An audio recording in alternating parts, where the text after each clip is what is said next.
άκουσες? Η νύχτα δεν περιμένει πια κι εγώ σε φωνάζω μέσα στο σκοτάδι. Η καρδιά μου χτυπά για σένα ακόμα. Με άκουσες? Οι δρόμοι έσβησαν τα φώτα τους και η πόλη κοιμάται βαθιά, μα εγώ δεν βρίσκω ησυχία. Μου λείπεις.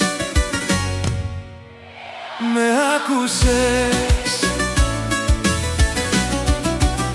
Έλα σαν άνεμος δυνατός, φέρ μου το άρωμα της κερασιάς. Εσύ λουλούδι της ψυχής μου, στο χαμένο μου κήπο.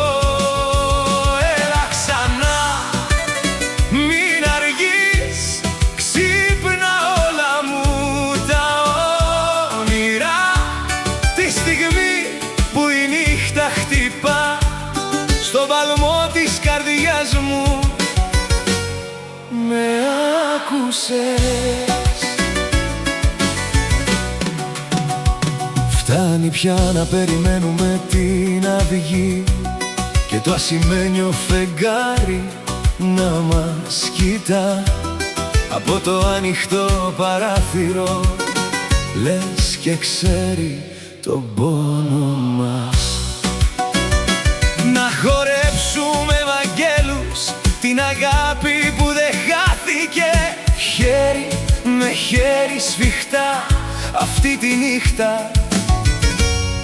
Με άκουσες? Να κόψουμε τα πέταλα ένα-ένα και να μεθύσουμε απ' το άρωμα τους, να χαθούμε μέσα στην ανάσα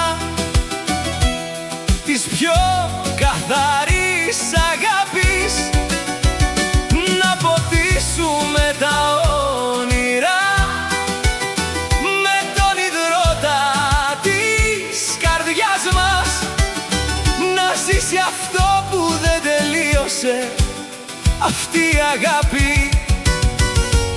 Με άκουσες?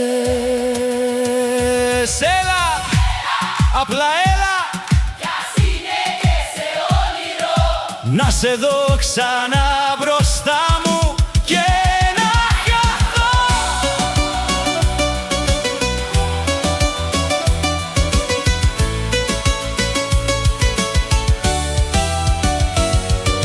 Δώσε μου, σε παρακαλώ, μια αγκαλιά που χάθηκε, ένα άρωμα ξεχασμένο που ακόμα καίει μέσα μου. Εγώ θα περιμένω όλη μου τη ζωή με μάτια δακρυσμένα στην πόρτα καρφωμένα. Με άκουσες?